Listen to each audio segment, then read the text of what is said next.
ये कहानी अमेरिका की रियासत नॉर्थ डिकोटा की है और ये एक सच्ची कहानी है। ये कहानी एक ऐसी लड़की की है जिसने अपनी जान की परवाह ना करते हुए अपने बहन भाइयों की जान बचा ली। और ये कहानी है हेजल की। हेजल एक खामोश मगर सुलझी हुई लड़की थी। वो अपने बहन भाइयों से बेपनाह मोहब्बत करती थी। और आज की मूवी है हेजल हॉट। फिल्म का आगाज 1920। हेजल खिड़की पे खड़ी हुई बाहर बर्फबारी को देख रही है और फिर वो अपने भाई को अंदर बुलाती है और उसके बाद वो खाना गर्म करने लगती है। मगर यहीं पर हेजल अपनी माँ को बुलाती है। हेजल ने अपनी माँ से कहा, मौसम काफी खराब हो चुका है, क्या हमें स्कूल जाना चाहिए? अब उसकी माँ ने उसकी तरफ देखा और कहा, क्या तुम्हारा दिल नहीं कर रहा जाने को? हेजल ने कहा, ऐसी कोई बात नहीं, अगर स्कूल खुला हुआ है तो हम जरूर जाएंगे। और फिर यहीं पे जैक और लिली भी आ जाते हैं। ये हेजल के दोनों छोटे बहन भाई थे। और फिर यहीं पे हेजल के पापा भी घर आ जाते हैं। वो सख्त मिजाज लग रहे थे और ज्यादा गुस्से वाले भी।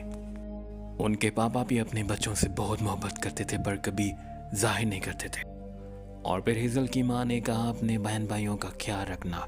हेजल ने कहा, क्यों नहीं, मैं अपनी जान से बढ़कर उनका ख्याल रखूंगी। और फिर जाते हुए इनकी माँ इन्हें देख रही थी। उसे क्या पता था उसके साथ क्या होने वाला है। और फिर ये लोग स्कूल पहुंच जाते हैं। ये पहले ही लेट हो चुके थे। हेजल ने अपने बहन भाइयों को कहा, जल्दी करो, हम पहले ही लेट हो चुके हैं। और फिर उसके बाद हेजल अपने घोड़े को सहला रही थी मगर उसने अपने डैड की तरफ देखा और सहम जाती है। और फिर हेजल जब स्कूल में दाखिल होती है, यहाँ पे एक लड़की थी जो उसे नहीं चाहती थी। अब वो अपना पाँव आगे कर देती है और हेजल नीचे गिर जाती है। और जब वो खड़ी होती तो मिस उससे पूछती है मगर वो किसी का नहीं कहती। और यहाँ पे सब जानते थे कि हेजल खुद नहीं गिरे, उसे उस लड़की ने गिराया है। और फिर इतनी देर में यहाँ पे एक लड़का आ जाता है और वो हेजल के पास आके बैठता है। उसे हेजल पसंद थी और वो लड़की इस बात से जलती थी। और अब वो लड़का देख तो हेजल की तरफ रहा था मगर बात उस लड़की से कर रहा था। और फिर उसके बाद टीचर हेजल को अपने पास बुलाती और एक सवाल करती है मगर हेजल उसका जवाब नहीं दे पाती।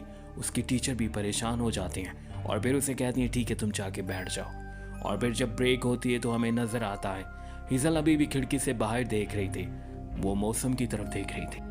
असल में हेजल जानती थी जहाँ पे हम लोग रहते हैं यहाँ पे मौसम बदलते देर नहीं लगती। और इसी वजह से वो परेशान थी और हमेशा वो परेशान रहती थी। उसे ऐसे मौसम अच्छे नहीं लगते थे। और फिर उसके बाद वही लड़का हेजल के पास आता है। वो उसे हंसाता है और उससे मीठी मीठी बातें करता है। यहाँ पे साफ पता चलता है हेजल भी उसे पसंद करती है मगर हेजल को नहीं पता मोहब्बत का इजहार कैसे करते हैं। और फिर उसके बाद वो लड़का उसे एप्पल देता है मगर हेजल उसे मना कर देती है और वो एप्पल का आधा टुकड़ा टेबल पे रख के वहाँ से चला जाता है। उसके जाने के बाद हेजल वहाँ से उठा लेती। और फिर टीचर आती है और सब बच्चों को बताती है तूफान आने वाला है जिसकी वजह से स्कूल बंद हो रहे हैं। और फिर हेजल की माँ हेजल के डैड के पास जाती है और उन्हें कहती है स्कूल से बच्चों को ले आए, तूफान आने वाला है। मगर उन्होंने कहा, हमारे घोड़े को रास्ता पता है, वो सबसे पुराना है। मगर हेजल की माँ कहती है, वो बच्चे हैं और तूफान आने वाला है, तुम्हें जाना चाहिए। और फिर हेजल के डैड आधे रास्ते में जब पहुंच जाते हैं तो उन्होंने देखा तूफान तेजी से उनकी तरफ बढ़ रहा था। वो उसे देख के डर जाते हैं और जल्दी से जल्दी स्कूल पहुंचने की कोशिश करते हैं। और फिर हमें स्कूल दिखाया जाता है। यहाँ पे तूफान पहुंच चुका था। और फिर उसके डैड भी बग्गी लेके स्कूल पहुंच जाते हैं। हेजल और उसके बहन भाई बग्गी में बैठ जाते हैं। और अब हेजल के डैड दूसरा घोड़ा लेने के लिए जाते हैं और हेजल इस घोड़े को रोक नहीं पा रही थी। उसे बहुत मुश्किल हो रही थी। और फिर इतनी देर में वो घोड़ा उससे कमान छुड़ा लेता है और भागने लगता है। हेजल नीचे गिर जाती है। और फिर हेजल के डैड जब वापस आते हैं तो यहाँ बग्गी नहीं होती। वो टीचर से पूछते हैं मगर उसने कहा, मुझे नहीं पता, मैं तो अभी बाहर आया हूँ। और फिर हमें हेजल की माँ दिखाई जाती है जो घर का काम कर रही थी। फिर उसके डैड भी आ जाते हैं। उसकी माँ ने बच्चों के बारे में पूछा मगर वो चुप थे। साफ मतलब ये था कि वो तूफान में खो गए हैं। मगर उसके डैड फिर से तूफान में ढूंढने के लिए जाते हैं और वो अपने बच्चों को आवाज़ दे रहे थे। वो हेजल को आवाज़ दे रहे थे। और फिर हमें दिखाया जाता है वो घोड़ा अभी तक भाग रहा था और हेजल के हाथ में वो कमान नहीं आ रही थी। और फिर आखिरकार वो उसे पकड़ लेती है और घोड़ा भी रुक जाता है। मगर अब हेजल को भी अंदाजा नहीं था वो घर से कितने दूर आ गई है। और यही वो तूफान था जिससे हेजल डरती थी क्योंकि वो जानती थी और अब उसे रास्ता नहीं पता था। और अब वो परेशान हो जाती है। वो खुद से ज्यादा अपने बहन भाइयों के लिए परेशान थी। और फिर वो हिम्मत करती है और अपने बहन भाइयों के पास आती है मगर उसका भाई उस पर गुस्सा कर रहा था। वो कह रहा था, ये गलती बस तुम्हारी है। मगर वो उसकी बात का बुरा नहीं मनाती और सर्दी से बचने के लिए अपनी शॉल उतार कर दे देती है। मगर वो कहता है मुझे नहीं चाहिए, मुझे अकेला छोड़ दो। और फिर वो अपनी छोटी बहन को देती है क्योंकि उससे भी बहुत सर्दी लग रही थी। और फिर देखते ही देखते ये तूफान और तेज होने लगता है और सर्दी और बढ़ने लगती है। मगर हेजल जानती थी उसे कुछ ना कुछ करना पड़ेगा और अब वही है जो कर सकती है। और फिर वो बग्गी से नीचे उतरती है। तूफान बहुत तेज था, उसे कुछ भी नजर नहीं आ रहा था। मगर अब फिर उसे चलते चलते एक बोट नजर आता है और गौर से उसे देखने पे पता चलता है वो दूसरी तरफ बहुत आगे निकल गए थे। और फिर वो जल्दी से वापस आती है और अपने भाई को बताती है। वो कहता है रुको, मैं इस घोड़े को संभालता हूँ। और वो उसे पीछे की तरफ खींचता है और अब उनकी बग्गी गड्ढे में फंस जाती है। और अब हजल उसे धक्का भी लगाती है मगर वो बग्गी नहीं निकाल पाती। आखिरकार उसका भाई घोड़े पे गुस्सा करता है और फिर घोड़े को मारने लगता है और हेजल उसे मना करती है। मगर अब वो हेजल को भी बातें सुनाने लगता है। हेजल का दिल बहुत दुखता है उसकी बातों से और वो वहाँ से भागने लगती है और अपने डैड को पुकार रही होती है। और अब वो रोने लगती है और दूसरी तरफ उसके डैड इन सबको पागलों की तरह ढूंढ रहे होते हैं। और काफ़ी देर बीत जाने के बाद वो घर वापस आते हैं और स्कूल में कॉल करते हैं और बताते हैं वो तूफान में कहीं खो गए हैं, मुझे मदद चाहिए।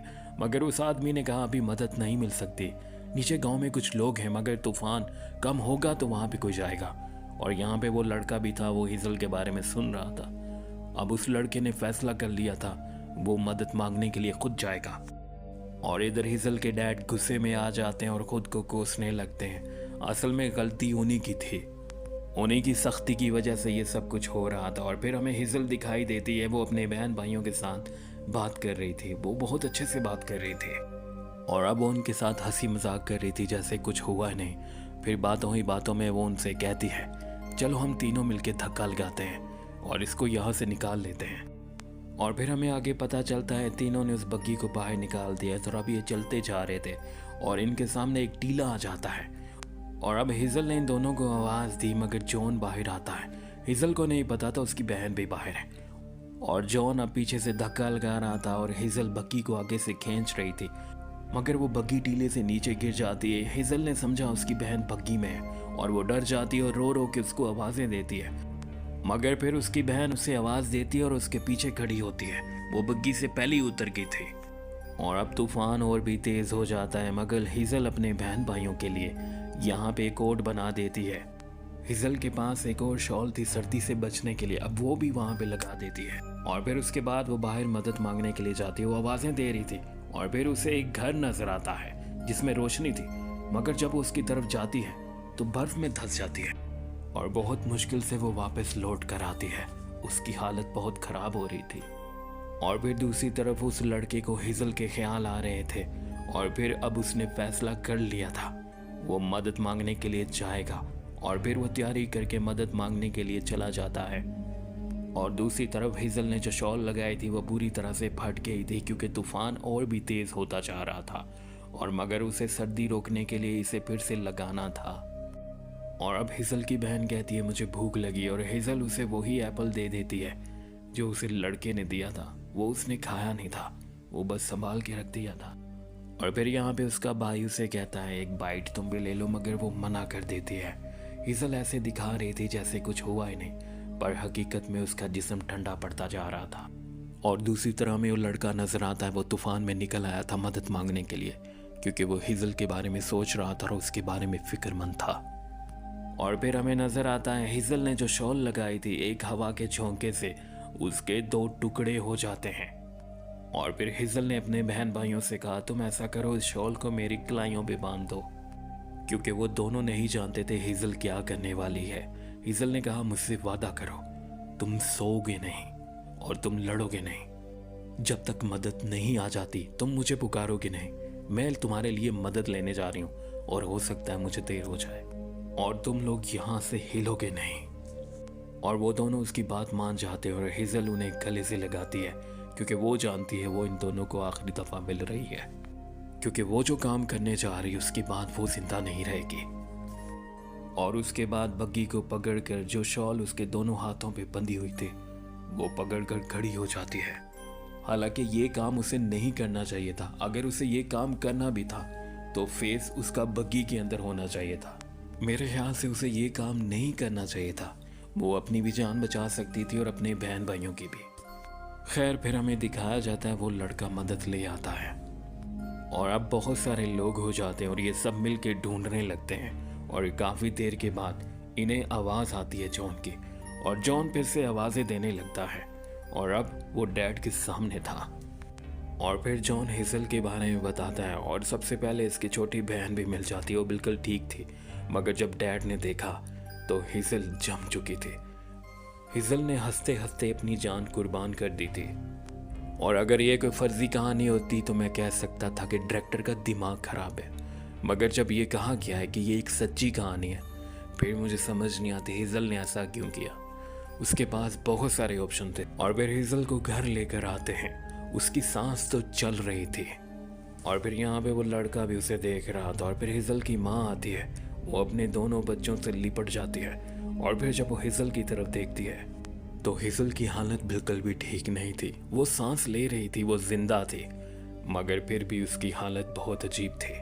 और फिर उसके डैड उसके पास आते हैं और उसके माथे पर प्यार देते हैं। और फिर हेज़ल आखिरी दफ़ा अपनी आंखें खोल के सबको देखती है और फिर इस दुनिया को अलविदा कह देती है।